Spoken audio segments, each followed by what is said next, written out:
And welcome back to more The Legend of Zelda Link's Awakening. So last time we did the last of the trading quest. For now. I'm saying for now because I don't remember if there's more. I think we're pretty much done, but I'm not sure. This time we're entering another mysterious little altar area. And there's something I forgot to show last time.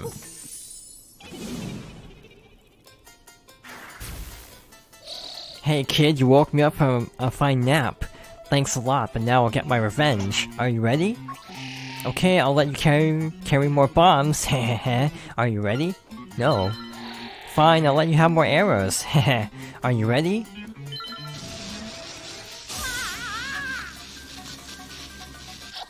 Hehehe, you deserve it. Now look at all that junk you have to carry. Ha, take care. See you again. So, if you say no, and you have one of the 3 items that can be upgraded, the devil will offer to upgrade the other one. So, if we had bombs, I don't actually remember if we had bombs at that point, but if we had bombs at that point, yeah, we could have, gotten those upgraded if we had just said no. I entered the tunnel and then went back out because I think it'll be faster to warp. Because our next stop is Seashell Mansion. We haven't checked in here for a while. We're at 30 something? 34? So let's check this.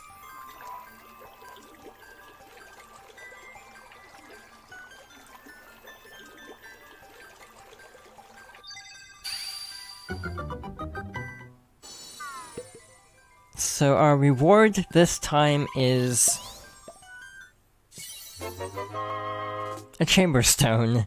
Not exactly as worth it as the original 30 reward, which was the special upgraded sword that we get at 50 now. But oh well. We're almost done with side quests, I promise. If you think I'm saying that a lot in this game, again, be thankful I didn't play Majora's Mask, because I kinda considered doing that. I am happy with this decision. Again, I'm really enjoying this playthrough a lot more than I even thought I would. Where the heck am I going? Wait, this is the wrong way. We have to go to somewhere else. Because there was a different tunnel that we went through, over here. But yeah, Majora's Mask is like 80% side quest, so yeah. Story progress would take a backseat for a while in that game. Again, this game just has a nice concise feel to it that I really appreciate. You know, a lot of people kind of debate the value of this game, and I feel like to some extent these debates are warranted. By the way, there's a piece of heart. It's like, I love this game, so I don't mind it being a full-priced remake. I kinda wish it was 40 though, because it's not that long of a game. But I kinda go back and forth on if I like the fact that it's so short. You could always argue that there isn't as much bang for your buck, but again, this is a game that can be played pretty easily because of how short it is. Games have frankly gotten so long in recent years, it makes it harder to get through them. So, back to the Key Cavern, if I'm not mistaken. Originally, we could do this.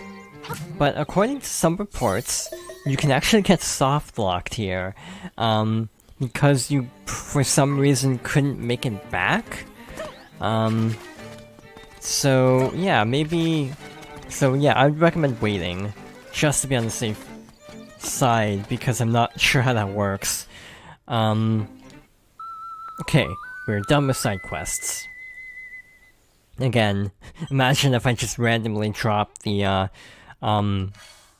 Dompe challenges in the middle of this playthrough. Again, we're saving that for post-game, meaning we're not gonna have, like, full seashells, and... Actually, I might do some of them pre-post-game, just so we can have, like, the upgraded sword going into the end game. I haven't decided, obviously. A lot of this playthrough is very spur of the moment, not really planned ahead too much. And it's kind of, in a way, it's kind of an experiment to see, you know, how this works, doing a Zelda game very spur of the moment. You know, I feel like other Zelda games I've ended up, like, planning out, I'd have to plan out a lot better because, like, you know, Majora has so much content that is very much on a timer. So I feel like for Majora's Mask, I'd have to actually route out what I want to do in each part. In this game, it's so short, it's kind of nice to be able to just easily do a quick session and still feel like I'm making pretty decent progress. And again, it's like, you know, we made it through the side quests pretty fast, which is always a good feeling. You know, like a video and a half, basically. You know, Breath of the Wild is also the same way of, like, how would you show a 100% Let's Play of that game? So Catfish's maw is deceptively, sandy, despite being very deserty, or very watery on the outside. Got more of these little helmet enemies, not the biggest fan of them right now. They get better later on, or they get easier to fight in a bit. This dungeon is kind of interesting. There's the compass. And I think I said this before? I don't know if this was in like a... because I did a couple takes of one dungeon previously, so I'm not sure if I mentioned this in an actual finished take or not. Or like, the actual like final take. But I am worried about this dungeon because compared to the next several, I didn't have many issues with it. Meaning it might not stand out in my mind as much. Again, Dungeon 8, I think I'll remember what to do because of how long I was stumped by it. This dungeon, I feel like it could very easily get lost. Another thing I'm realizing is I don't even remember much about Dungeon 6. So this room has a skull with 4 little colored squares.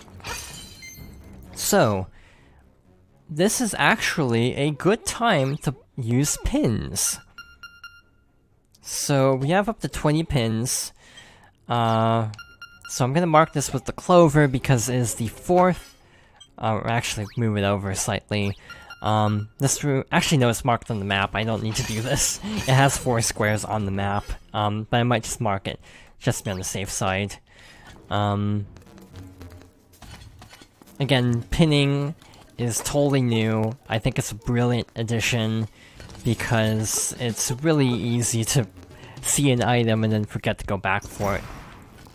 Quite frankly, I should have done that in one of the failed recordings because it wouldn't have been a failed recording if I had actually stopped to mark something on my map that I forgot about and wasted, you know, an entire part on trying to find.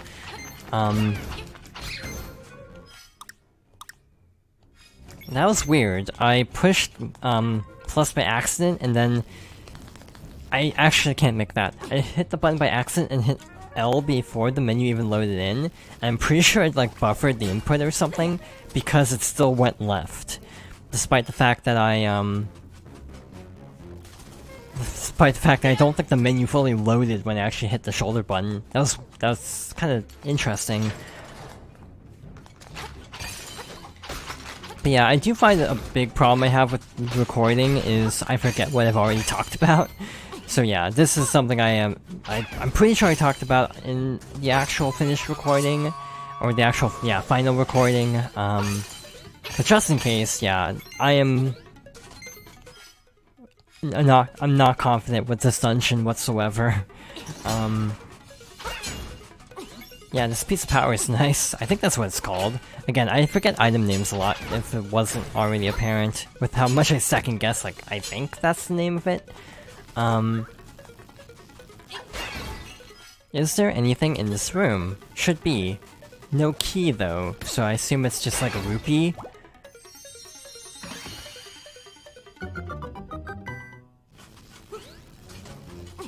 I also feel like, okay, that's the stone beak. That makes sense why the radar didn't go off. I also feel like as, you know, as you go along... Actually, I'm gonna do something else. I'm gonna do this. I'm gonna mark these two the same, so I know that's how you get to that spot. Because that's why I got lost on my first playthrough of this dungeon. On my original playthrough of the Switch version, I remember getting lost because I forgot which one I actually already went through. Ow. You're not supposed to do it this slow. There's a method. And that was just kind of a waste of time, actually, it turns out. Let's see if I can push this block. I can't. Ow. Reminder, we're trying to do this without dying, which is part of the reason why the blue mail is a brilliant idea in terms of which to select. Because we're gonna get, we're gonna take a lot of damage here, probably, for the sake of, speed. A lot of Stalfos, by the name, Catfish's Maw. You wouldn't think this would be like the, undead dungeon.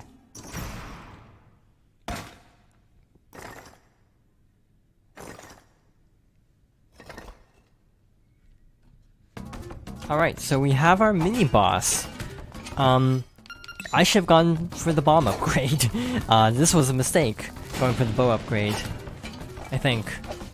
Actually, you can use bomb arrows in this game, I'm pretty sure. Okay, so, mild spoiler. I don't remember how to fight this. There we go. So if you, equip both, and push both buttons at the same time, it should do a bomb arrow. I'm gonna try something. Trying to actually shield more. So like, push both together and you get a bomb arrow. It's really handy. I like having the Rock's Feather equipped, so I'm gonna go back to what I was doing. Yeah, I'm playing this very dangerously. Do not recommend if you're like following along or playing blind. Definitely be more cautious than what I'm being. Arg, I can't beat you, I'm out of here. So it may be obvious what the gimmick of this dungeon is by now. Basically, that skull had one dot. I've got what was inside this box. Come and get it if you can, Master. I assume it's like Master Skull, Master Stalfos.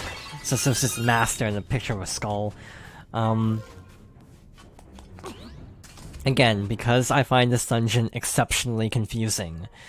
I'm gonna do this.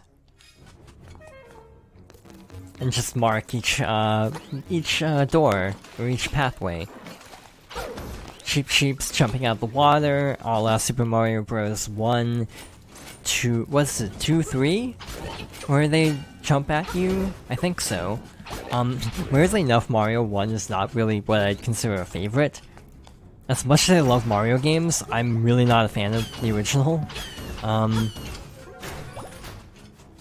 It's like a 7 out of 10 for me. 3 and World are much better. There's the boss key, but we can't even get close to that because of, this giant precipice. So I'm gonna leave this and mark the spot on the map. Again, I spent a really long time on my first playthrough getting lost because of the, different staircases, so marking them on the map, probably a good idea. Like so. I'm glad I thought of that, because it would be really awkward if I had to spend another long session trying to just fumble through here. The door is still locked, which I find interesting. I wonder if... Nope, can't push that. Okay, now I'm intrigued by why that door is locked. So this is one way. Actually, no, I want to try this. Okay, so it's not the anti-fairy. Must be something else. If fact that they're giving you arrows at this point is slightly worrying. I will admit. So, I think we need to go... Where are we going? Again, I was concerned about this place because of lack of familiarity with this dungeon in particular. So yeah, I'm feeling it. Feeling a little bit turned around. Did we go up here? We didn't. We went straight down the stairs. So this is a thing they love to do in 2D Zelda games. I know the Capcom ones really like to use these puzzles a lot. The Oracle games, and I want to say Minish Cap does this too, where you basically have to like constantly like push blocks around in different directions. Gulp, you found me. You're a real pesky kid, you know that? I find jump slashes really effective to increase your range, so that's why I'm not opting to use the bomb arrows, because I like jump slashing into this enemy.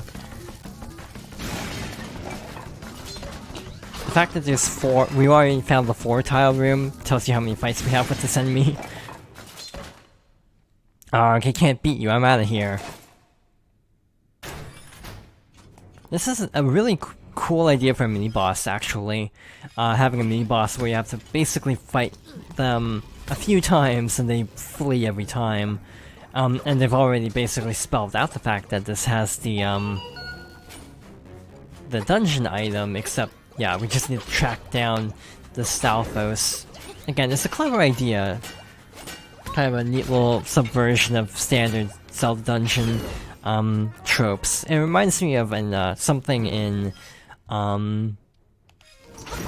Link to the Past. One of the dungeons does something really clever to kind of, yeah, subvert the usual formula. By the way, this room is kind of burned into my mind because of the Dungeon Maker.